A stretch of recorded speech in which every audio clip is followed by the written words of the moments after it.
Agradecer mais uma vez você que nos visita aqui nessa manhã. Obrigado por sua presença. Você é muito bem-vindo aqui em nossa igreja. A gente tem um formulário que fica aí nas cadeiras, nas costas aí das nossas cadeiras. Se você quiser preencher ao final desse culto, fique à vontade de entregar aos nossos irmãos voluntários que estão ali à porta. A gente vai ter muito prazer em fazer contato com você durante a semana, tá bom? Então você é muito bem-vindo aqui, que Deus te abençoe. Nós estamos aqui nesse mês de janeiro, então eu tenho pregado algumas mensagens devocionais, tanto pela manhã como à noite. À noite, mensagens para inspirar o seu novo ano. E a partir de fevereiro eu quero iniciar uma nova série baseada no Sermão do Monte. Então, mas só em fevereiro, né? Por enquanto ainda estou preparando tudo isso. Então, o reino entre os homens, possivelmente deve se chamar. Que seja um tempo especial também para o crescimento espiritual de todos nós, por meio do maior sermão pregado em toda a história, o Sermão do Monte, não é? Então, eu queria falar nessa manhã sobre discipulado com você. Eu chamei essa minha meditação da manhã de Os Passos do Discípulo. Eu estou baseando ela em João capítulo 1, versículos 35 a 41. Então, quero convidar você a ler esse texto junto comigo. João 1, de 35 a 41. Vai aparecer aí na tela para você. Mas se você preferir acompanhar aí na sua Bíblia de papel ou digital, fique à vontade. Diz assim: no dia seguinte, João estava ali novamente com 2 dos seus discípulos. Quando viu Jesus passando, disse: vejam, é o Cordeiro de Deus. Ouvindo-o dizer isso, os 2 discípulos seguiram a Jesus. Voltando-se e vendo Jesus que os 2 o seguiam, perguntou-lhes: o que vocês querem? Eles disseram: Rabi, Rabi significa mestre, onde estás hospedado? Respondeu ele: venham e verão. Então foram por volta das 4 da tarde, viram onde ele estava hospedado e passaram com ele aquele dia. André, irmão de Simão Pedro, era um dos 2 que tinham ouvido o que João dissera e que haviam seguido a Jesus. O primeiro que ele encontrou foi Simão, seu irmão. Ele disse: achamos o Messias, isto é, o Cristo. Amém. Só queria fazer um parênteses aqui. O Ministério Infantil, pela manhã, ele volta domingo que vem, não, o outro, é isso? Domingo que vem? Agora, não lembro. Hoje não é ainda, tá bom? Não é, né, gente? Me ajuda, desculpa, eu li, mas eu esqueci, tá? Eu acho que é domingo que vem que deve retornar nos cultos pela manhã, tá bom? Estamos dando um tempo de folga aí para o pessoal do Ministério Infantil, mas à noite eles vão ter no período da mensagem, tá bom? Pois a partir de fevereiro retorna como sempre foi, tá bom? Muito bem, a gente fala muito sobre a gente ser discípulo de Jesus, mas será que a gente entende realmente o significado dessa expressão? Será que a gente sabe mesmo? A gente fala, olha, né, os discípulos de Jesus, hoje nós somos os discípulos de Jesus, mas será que a gente sabe mesmo a profundidade, o significado disso? Talvez a gente ache que ser discípulo é apenas a gente ter entregado a nossa vida a Jesus e vir aos domingos na igreja. Se a gente vê esse pensamento, está muito fora, né? Ou está muito pouco perto do que de fato é um discípulo de Jesus. O convite de Jesus é muito maior do que isso para a nossa vida. Seguir a Jesus significa a gente negar a nossa própria existência para viver a vida que Jesus quer que vivamos, não é? Não é o que o apóstolo Paulo fala, não sou mais eu quem vive, mas é Cristo que vive em mim. Tipo, a minha vida está anulada. Então, o que vale daqui para frente é o que Cristo determina. Eu aceitei e me submeti ao senhorio dele sobre a minha vida. E ponto final. Então, eu vou fazer o que ele mandar e vou seguir os seus passos. Bom, em palavras simples, é o desafio de abrir mão. Eu acho que isso é ser discípulo. O desafio de abrir mão. Abrir mão das vontades, dos desejos, dos sonhos, dos projetos, não é? Então, eu tenho uma amiga que é missionária e ela tinha um excelente emprego, ganhava um ótimo salário. E aí um dia alguém falou para ela, você é louca de deixar o seu emprego e sair para missões? E ela respondeu assim, louca eu seria se eu não cumprisse, não obedecesse à vontade de Deus e o chamado dele para a minha vida. Então isso é ser discípulo, não é? É uma entrega total e abrir mão até dos prazeres dessa vida, se necessário for. E aí lançar-se na confiança de que fazer a vontade de Deus vai suprir todas as nossas necessidades e os nossos anseios. Então, cumprir a vontade de Deus não nos dará luxo, não é? Então, quando a gente tem luxo cumprindo a vontade de Deus, é por alguma outra razão. Seja por bons meios ou por maus meios, mas não tem a ver com cumprir a vontade de Deus. Me parece que essa não é a proposta de Jesus. Eu não sei como que você vê tudo isso, mas para mim essa não me parece uma proposta de vida muito fácil, não é? Parece que seguir a Jesus, ser discípulo de Jesus, não é uma proposta tão simples quanto às vezes a gente caminha achando que é. Então, o problema é que quando eu olho para os primeiros seguidores de Jesus, os discípulos, né? É isso que eu vejo naqueles homens ali. Eles foram homens que deixaram a sua rede de pesca, foram homens que deixaram a coletoria de impostos, foram homens que deixaram uma luta armada, e aí eles deixaram até mesmo as suas famílias para andar e aprender com Jesus. Já parou para pensar nisso? Que eles saíram das suas casas e foram viver uma vida de negação total, sem saber como vai ser a comida de amanhã? Então, nessa reflexão, eu queria convidar você a entender um pouco sobre esses passos essenciais do discipulado através dessa história que nós lemos, a história de João Batista, que esse momento de João Batista, que nada mais era do que um anunciador, e ele aponta para Jesus, que é o Cordeiro Salvador do mundo, não é? A gente aprende aqui que aquilo que realmente cabe para um discípulo fazer nessa caminhada, nessa trilha traçada por Jesus para ser seguida. Eu queria mostrar isso para vocês por meio de alguns passos. Então vamos lá. O primeiro passo que eu queria apontar para você é o passo de seguir a Jesus mesmo. Então o primeiro passo do discipulado é mover-se na direção de Jesus. O propósito aqui no texto de João Batista era direcionar as pessoas para Jesus e não reunir pessoas permanentemente ao redor dele. Veja que João Batista era um pregador do deserto, a pregação dele era bem pesada, né? Mas ainda assim ele vai na direção das pessoas com a sua mensagem dura, e elas ouvem, porque apesar de ser dura, ela deflagra a hipocrisia da religiosidade. E a gente se sente bem quando a religiosidade é exposta, não é deflagrada, porque religiosidade cansa. E o povo de Israel estava cansado da religiosidade. E aí, quando vem João Batista e dá uma traulitada, né, uma paulada na religiosidade, então as pessoas gostam e elas ouvem, é isso. É como se fosse uma introdução da mensagem do reino de Deus. E aí, então, João prega, e ele agrega muitos discípulos. Bom, João poderia se achar, né, porque ele está pregando para os caras, e os caras estão acompanhando ele, mas João não faz isso, ele não traz para si. Então, o objetivo dele não é esse, não é reunir as pessoas para ele. Os versículos 35 e 36 mostram, olha, no dia seguinte, João estava ali novamente com 2 dos seus discípulos. Quando viu Jesus passando, disse, vejam, é o Cordeiro de Deus. É como se João dissesse assim, é aquele ali que vocês têm que seguir, movam-se na direção dele. Então, é interessante que João e André, não João Batista, o outro João, né? João, o discípulo amado, e André, que eram os pescadores, eles foram, pelo menos no apontamento bíblico, os 2 primeiros discípulos de Jesus. Então, quando João Batista apontou para Jesus, aqueles 2 homens, eles se moveram na direção de Jesus. Eles eram seguidores de João.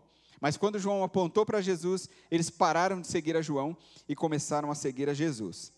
Então, eu acho que o discipulado, olhando para esse texto, começa com o seguir a Jesus. Então, você não olha mais para os lados, você olha somente para Jesus. Significa que as pessoas que se decidem por Jesus, elas devem se mover na direção dele. Essas pessoas vão parar de olhar para os lados e vão começar a olhar para frente. E elas vão seguir a Jesus. Então, parece simples o que eu estou falando aqui, não é? Mas não é tão simples assim. Porque na medida em que nós estamos dizendo que estamos seguindo a Jesus e olhando só para Ele, não é tão assim, porque a gente de vez em quando olha para os lados, de vez em quando a gente falha, de vez em quando a gente comete os nossos pecados, de vez em quando a gente erra a mira, não é verdade? De vez em quando a gente se perde no nosso caminho, de vez em quando nós tomamos a decisão ao nosso próprio jeito, sem consultar o que Jesus gostaria mesmo que nós fizéssemos. Então, crer em Jesus é o início da vida cristã, mas é só o início. Então, aquele dia em que você levantou a mão aceitando Jesus como Salvador, ou seja lá como aconteceu isso foi apenas o pontapé inicial. Não é? Uma partida não se ganha com o pontapé inicial, você terá ainda 90 minutos para jogar um jogo inteiro, não é? Então, na verdade, é apenas o início. Crer em Jesus é o começo de tudo. Seguir a Jesus não é uma coisa fácil, mas mover os nossos passos na direção de Jesus é o primeiro desafio que nós temos do discipulado. Aí tem um segundo passo que eu chamo aqui, que é tomar uma decisão. Então, quando Jesus percebeu que os discípulos de João estavam seguindo os seus passos, Jesus se voltou para aqueles homens e fez uma pergunta que levou essas pessoas a tomarem uma decisão. Ele diz no versículo 38, voltando-se e vendo Jesus que os dois o seguiam, perguntou-lhes, o que vocês querem?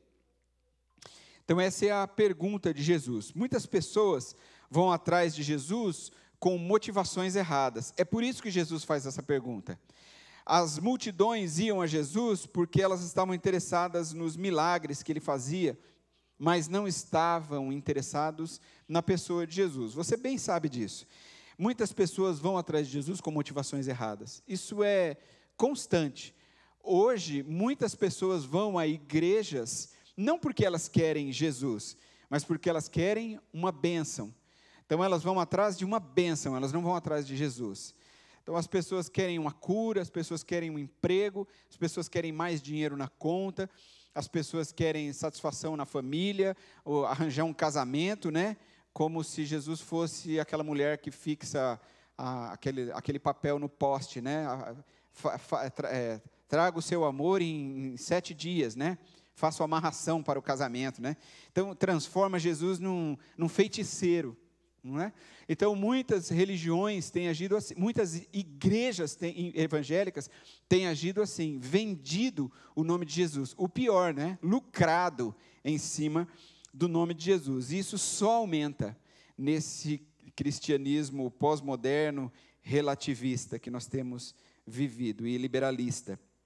Então, essa é a grande questão. Por isso que Jesus se volta para aqueles homens e pergunta, o que é que vocês querem?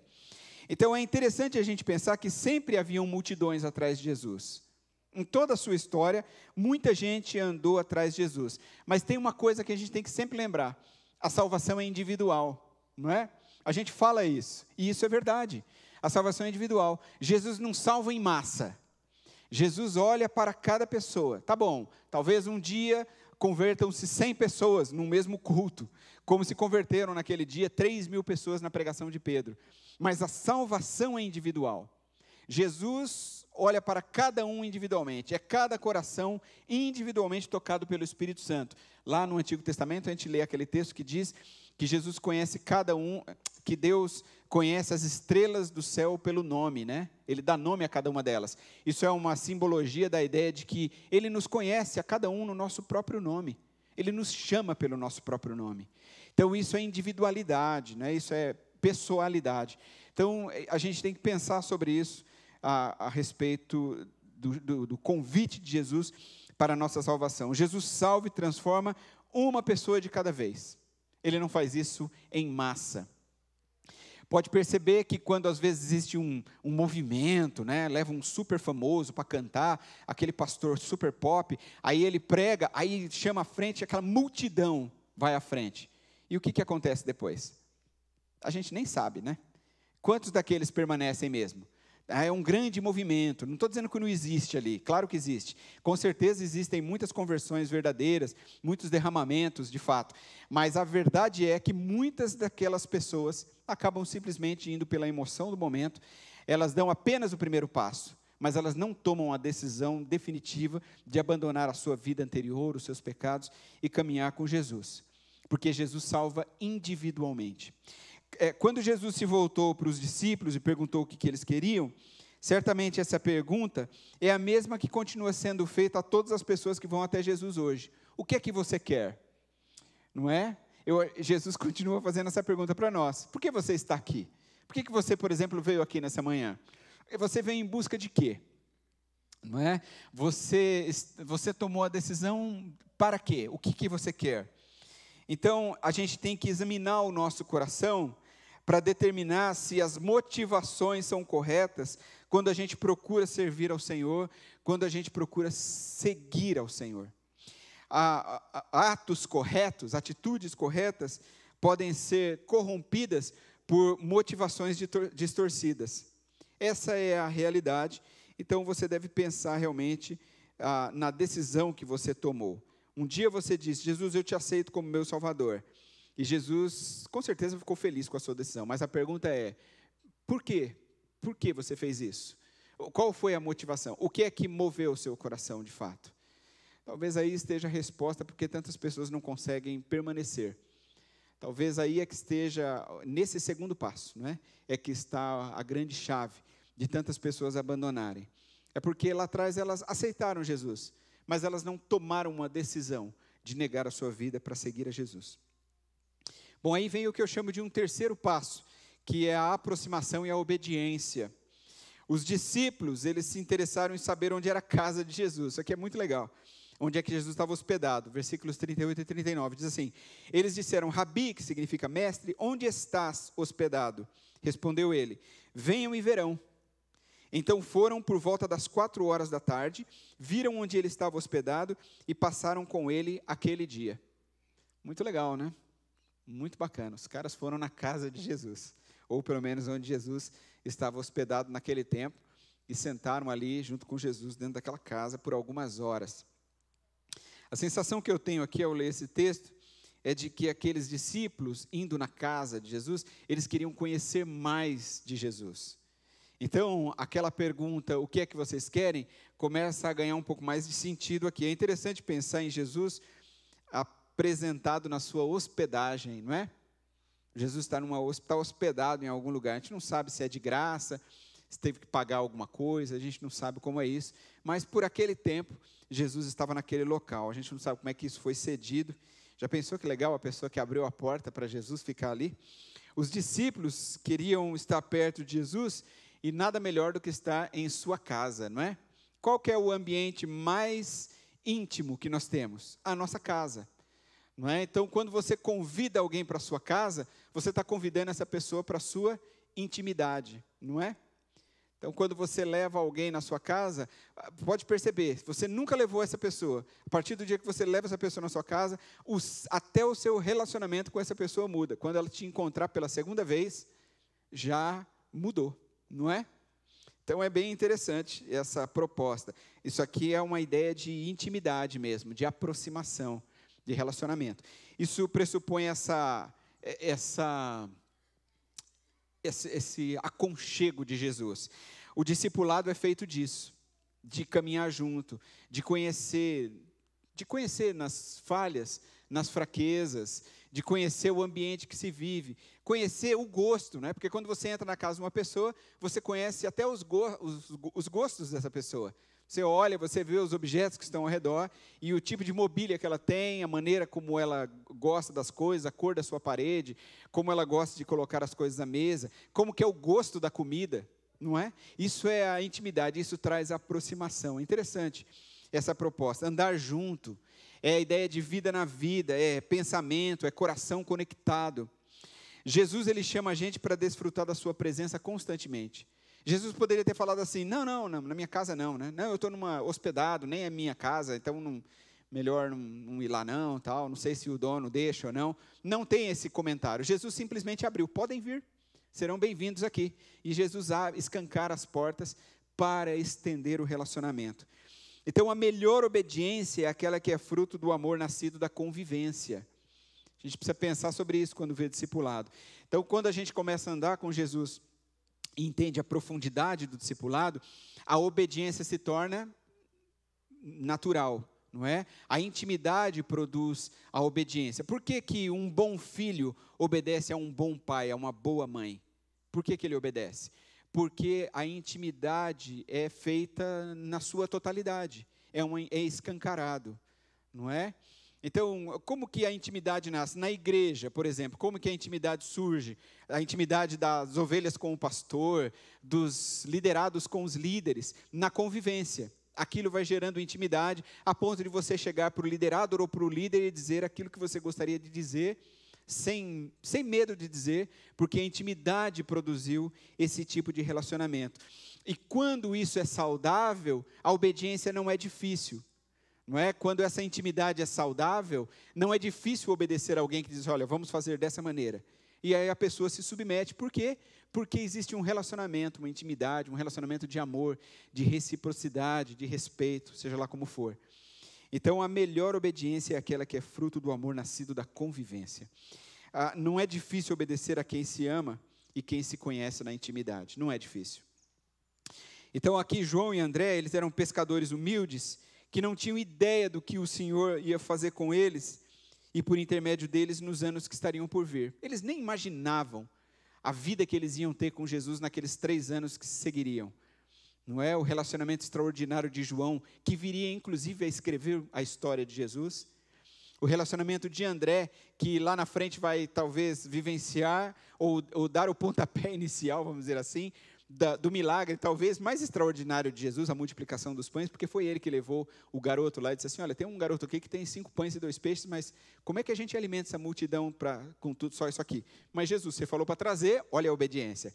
Eu trouxe, está aqui o menino, então é o que tem, não é? Ele poderia ter lá na multidão, eu tenho isso aqui, isso aí não dá para nada. Não, ele fala, não, vou levar Jesus, não é? Jesus não mandou levar? Eu vou levar. E ele leva o menino, é o único que tem. André leva o garoto.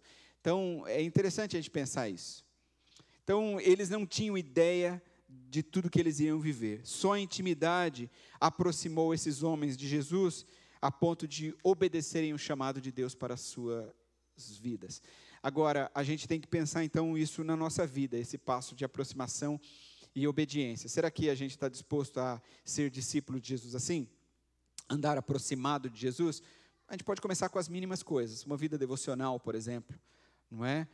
Um período de escolher um tempo para jejum e oração, nada de pedir, apenas de aproximar-se de Deus, um tempo de reflexão na palavra de Deus, sondar as motivações, o meu testemunho, a minha vida, o meu relacionamento com Deus, a maneira como eu sirvo ao Senhor na sua obra, o quanto eu dedico a minha vida de fato no serviço de Deus.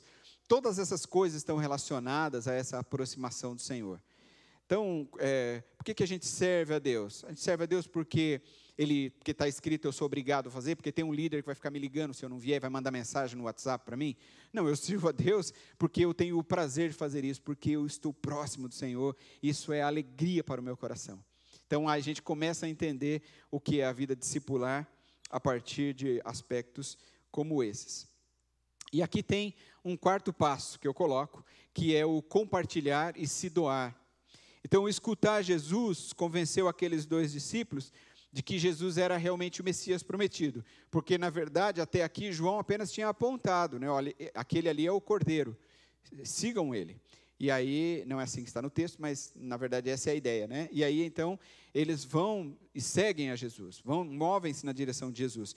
E aí, ao relacionar-se com Jesus, é que eles percebem, realmente, confirma-se a palavra de João Batista. Aquele é o Messias prometido, aquele que o povo de Israel tanto esperou que chegasse. E aí é que vem, não é,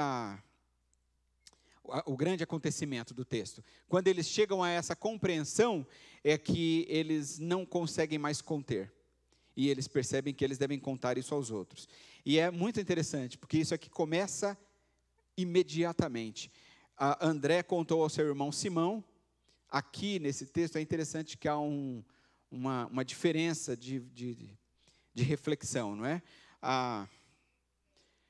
Em Mateus, Jesus vai chamar Pedro, de Pedro apenas naquela conversa, tu és Pedro e sobre essa pedra edificaria a minha igreja, quando os discípulos foram enviados, não é? E aqui ele vai dizer, logo no encontro, ele vai dizer assim, Simão, de agora em diante seu nome não é mais Simão, você será chamado de Pedro, que é pedra, não é? E aí Jesus muda o nome daquele homem. Mas o fato é que André levou o seu irmão Pedro, ou Simão, até Jesus, e a gente também tem todos os motivos baseados nisso, para entender que João também encontrou seu irmão Tiago, e o levou até Jesus. E é interessante, não é? O texto diz aí, André, irmão de Simão Pedro, era um dos 2 que tinham ouvido o que João dissera e que haviam seguido a Jesus. O primeiro que ele encontrou foi Simão, seu irmão. Ele disse, achamos o Messias, isto é, o Cristo. É interessante isso, porque ele prega o Evangelho, não é? É como se ele dissesse assim, encontramos a salvação, encontramos o Salvador. E eles levam, então, Simão a Jesus, e aí esse também começa a segui-lo. Aí, na sequência do texto, a gente não leu, mas se você for à sua Bíblia e ler, a gente vê ainda Jesus chamando na caminhada Filipe. E aí Filipe chama Natanael, não é? Que estava debaixo de uma figueira, que talvez, alguns vão dizer que talvez tenha sido Bartolomeu, mas isso não é seguro. Então ele encontra este outro homem que se torna também discípulo de Jesus. Olha que interessante o desencadear da pregação do Evangelho, né? Um prega para o outro, que prega para o outro, e assim por diante, o Evangelho vai se espalhando. É interessante porque essa é a forma da pregação do Evangelho. A pregação do Evangelho não pode ser apenas o pastor para a igreja, a multidão chamada igreja. Mas cada um de nós precisamos falar do nome de Jesus. Porque você concorda comigo que se eu pregar e as pessoas aceitarem a Jesus aqui, o volume será muito menor do que se cada um de nós pregarmos e as pessoas aceitarem Jesus por meio de cada um de nós. Não é? Domingo passado, fazendo uma mensagem para o final de ano, eu desafiei a que nós aceitássemos esta proposta de cada um ganhar pelo menos uma pessoa para Jesus nesse ano. Já para pensar que se nós ganharmos uma pessoa para Jesus nesse ano, e se todas as pessoas vierem aqui, nós dobramos o número da igreja em um ano, não é? Então, uma pessoa. Então, essa é a evangelização mais voraz, né, que existe. Cada um evangelizando o outro. E você já imaginou se aquele outro evangelizar um outro e ganhar para Jesus e assim por diante? Não é? Não há limites para a pregação do evangelho de Jesus. Ninguém que tem um encontro com Jesus se torna o seu discípulo realmente, consegue conter aquilo apenas para si. Não consegue.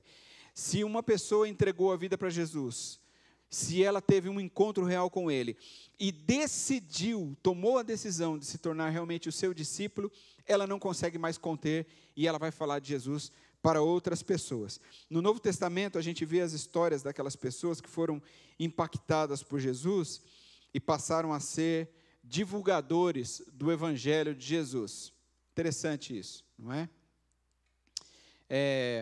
Essa semana eu estava na academia e estava ouvindo, não é, uma pessoa do meu lado, ele estava evangelizando uma mulher, né, conversando com uma mulher e estava evangelizando. E ele estava falando algumas coisas assim bem estranhas para ela, né? Foi a maneira que ele achou de evangelizar, enfim, não é? Interessante, me lembrei do texto de Paulo, né, quando ele diz assim: tem gente pregando o evangelho por vingança, não é? Por inimizade, né? E Paulo diz assim: o que importa é que o evangelho seja pregado, né? Claro que a gente tem que analisar esse texto com um certo cuidado, mas o fato é que não existe lugar onde a gente não possa pregar o evangelho. De alguma forma, de alguma maneira, nós podemos testemunhar do Jesus a quem nós cremos, o Senhor Jesus, nosso Salvador. Então, muitas pessoas aceitam a Jesus como Salvador, mas não testemunham da sua fé aos outros. São crentes secretos, não é? Agente secreto, Jesus não precisa de agente secreto, não. Pode escancarar, pode contar para todo mundo, né? Então, assim, a gente fala tanta coisa, né? As pessoas fofocam tanta coisa. Então, fala do Evangelho, não é? Quando você sentir aquela coceira de falar alguma coisa, não fala do Evangelho de Jesus para as pessoas. Divulgue do nome de Jesus. Você deve se lembrar que Jesus chamou os seus primeiros discípulos não para serem ouvintes dele, mas para serem pescadores de homens, não é? Então Jesus não falou: me sigam e aí fiquem me ouvindo para vocês aprenderem um montão de coisas. Jesus disse assim: olha, me sigam e eu vou fazer de vocês pescadores de homens. É como se Jesus dissesse assim: olha, sigam-me e o que eu tenho eu vou replicar na vida de vocês para que vocês possam replicar na vida de outras pessoas. Existe uma música do Gerson Borges que eu gosto demais. Ela diz assim: a glória de Deus é compartilhar, é dividir, é repartir, multiplicar. É ver a sua abundante graça, trazendo graça onde havia desgraça, algo mais ou menos assim. Então, ele fala assim: mas a lágrima nos olhos de Deus é ver aqueles que dizem ser seus, vivendo para si, morrendo para si, mesmo assim achando-se filhos de Deus. Não era para ser assim, não é o que Deus planejou, mas ver a nossa vida frutificando, ver a nossa vida multiplicando. Compartilhar a vida, algo mais ou menos assim a letra, uma música belíssima. Então, eu até ia cantar aqui de manhã, mas acabou que eu não ensaiei, então melhor não me arriscar. Então, a gente precisa pensar sobre isso. Então, a glória de Deus não é para reter, não é para eu apenas ter para mim, é algo que precisa ser além de mim, deve exalar pelos meus poros. Então, que sejamos não apenas ouvintes, que sejamos discípulos de Jesus. Amém? Eu quero concluir essa meditação dizendo o seguinte, que o desafio já está posto diante de nós, o desafio do discipulado. A gente é chamado para sermos discípulos de Jesus. A gente precisa imitar o que Jesus faz, a gente precisa replicar as palavras de Jesus. Por isso que é importante estudar a vida de Jesus. Essa semana eu estava conversando com uma pessoa e ela estava dizendo o seguinte, eu conheço muito pouco da Bíblia, né? E eu disse para ela assim, eu vou lançar um desafio a você, e vou dar essa sugestão a você aqui também. Talvez você seja a mesma pessoa, nossa, eu tenho muita dificuldade de ler a Bíblia e tal, então eu vou dar uma dica para você que mais fácil que isso aqui, não tem como, tá bom? É assim, leia agora, aproveite janeiro, fevereiro, março e abril, para ler a vida de Jesus. Olha que coisa fácil que eu vou oferecer para você. É tão fácil que chega a ser até ridículo, mas vai ajudar você para começar a ler. Então você leia Mateus em janeiro, Marcos em fevereiro, Lucas em março e João em abril. Cada mês tem, vamos fazer a média, 30 dias, não é isso? 30 dias.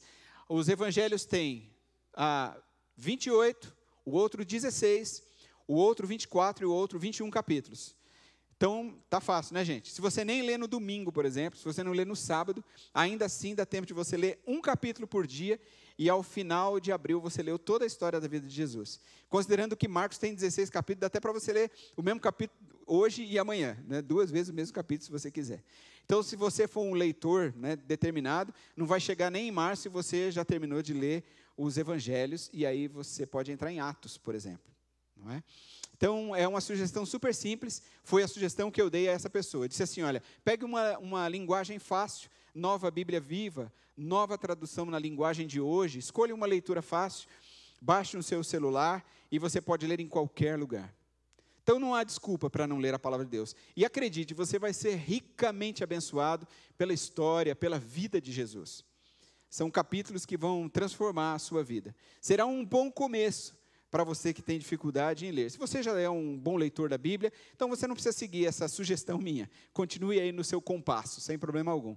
Mas, se não, é uma sugestão simples para você começar. Eu duvido que você não tenha condições de ler pelo menos um capítulo da Bíblia por dia. Então, você deve começar fazendo isso, lendo a sua palavra, aplicando os ensinos de Jesus na sua vida. E ao final de cada capítulo que você lê, pense assim, de tudo que eu li, o que eu posso aplicar na minha vida? Ainda que seja algo muito simples. Jesus fez isso aqui, então é isso que eu tenho que fazer.